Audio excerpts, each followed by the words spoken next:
Hello everyone, my name is Ashpreet and I welcome you all to the session. आज की date में हम पढ़ने जा रहे हैं 10th ग्रेड का बहुत interesting chapter the sermon at Benares by Betty Renshaw. इस चैप्टर में गौतम बुद्धा की बात की गई है और इनफैक्ट उनकी लाइफ के बारे में बताया गया है और उनके फर्स्ट सर्मन के बारे में बताया गया है। जो फर्स्ट रिलीजियस लेक्चर था उन्होंने दिया था बनारस, जिसे आज की डेट में वाराणसी बोला जाता है। तो बुद्धा का असली नाम था सिद्धार्था गौतमा। उनका बर्थ एक रॉयल फैमिली में हुआ था और वो खुद एक प्रिंस थे। तो जब वो 12 साल के हुए उनको स्कूलिंग के लिए भेजा गया और वो भी हिंदू स्क्रिप्चर्स पढ़ने के लिए। तो जब वो वापस आए और 16 इयर्स के हुए तो उनकी शादी कर दी गई एक प्रिंसेस के साथ। उन्होंने 10 इयर्स तक अपनी मैरिड लाइफ जी। तो फाइनली जब वो 25 इयर्स के हुए तो कुछ स्ट्रेंज हुआ उनकी लाइफ में। उन्होंने हंटिंग करते हुए कुछ हार्श रियलिटीज लाइफ की फेस की जो उनके दिल को छू गई। सो हंटिंग के दौरान उन्होंने एक डेड मैन देखा, एक मरा हुआ इंसान, एक बूढ़ा इंसान देखा और फ्यूनरल प्रोसेशन देखा। कहने का मतलब ये, जब किसी का क्रियाकर्म किया जाता है, ये सब देखकर उनका दिल पिघल गया।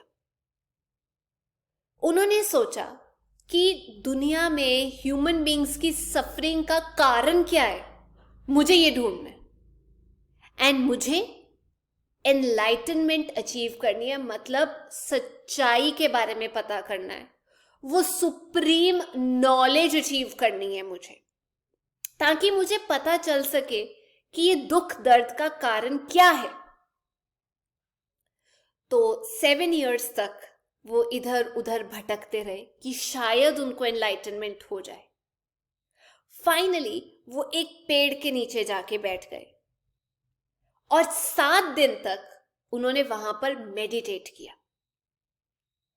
फाइनली उनको एनलाइटनमेंट हो गई और उस दिन से उस ट्री को tree of wisdom, tree of knowledge बोला गया और उनका नाम पड़ गया बुद्धा।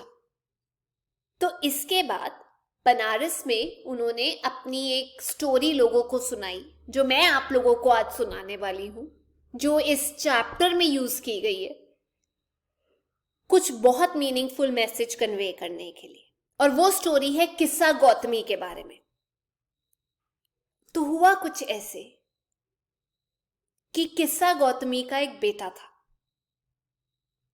और अनफॉर्चुनेटली बेटे की डेथ हो गई।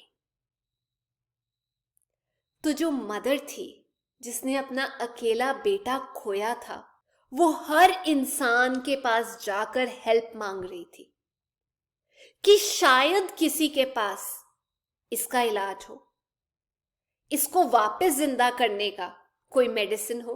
बट कुछ भी नहीं हो सका और लोगों को ये लगा कि हम सिर्फ इसकी कंडीशन पे तरस खा सकते हैं और उनको लगा कि शायद ये अपने होश खो बैठी है क्योंकि इसने अपना बेटा खोया है।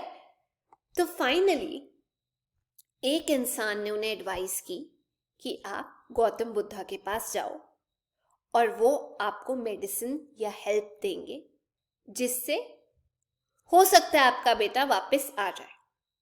तो ये सुनते ही किस्सा गौतमी फटाफट गौतम बुद्धा के पास गई और उनसे बोली कि मुझे आपकी हेल्प की जरूरत है।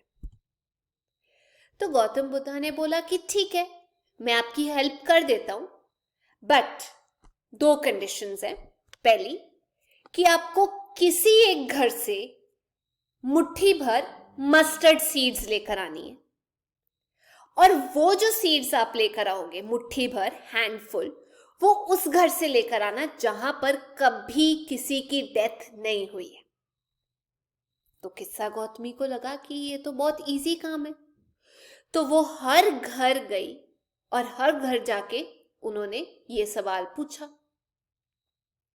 बट फिर उनको पता चला कि ऐसा कोई घर है ही नहीं जहां पर डेथ हुई नहीं थी। फाइनली वो बिल्कुल होपलेस, उम्मीद छोड़ चुकी थी, और वो रास्ते पे बैठ गई। और रास्ते पे बैठकर उन्होंने जो जगमगाती रोशनी थी सिटी की, वो देखी। और जब अचानक से लाइट्स चली गई तो उनकी फीलिंग्स बदली। तब उनको रियलाइज हुआ कि मैं बहुत मीन एक्ट कर रही थी, मैं बहुत सेल्फिश बन रही थी। डेथ तो सबको कॉमन है, मतलब ऐसा कोई भी नहीं है जो पैदा हुआ और उसको डेथ ना मिली। तो जो गौतम बुद्धा हैं वो ये स्टोरी यूज करते हैं, नरेट करते हैं लोगों को समझाने के लिए कि डेथ सबको एक्सपीरियंस करनी है। जो भी पैदा हुआ है वो एक ना एक दिन खत्म होगा। जो लोग समझदार हैं, वाइज हैं, वो इस चीज को समझते हैं और रोते नहीं है इसके ऊपर। दुख उनको भी होता है बट वो अपने दुख के ऊपर कंट्रोल कर लेते हैं, दे ओवरकम देयर सॉरो। लेकिन जो फुलिश लोग हैं वो इस चीज को नहीं समझ पाते। और गौतम बुद्धा यही बोलते हैं कि जो अपने दुख के ऊपर काबू पा लेता है वो दुख से मुक्त हो जाता है, एंड इन फैक्ट वो इंसान शांति हासिल करता है। तो ये बहुत इंटरेस्टिंग और इमोशनल स्टोरी थी। आई होप कि आप लोगों को मजा आया होगा ये सुन के और कुछ सीखने को जरूर मिला होगा। तो अगर आपको ये पसंद आया तो do like, share and subscribe. I will see you soon.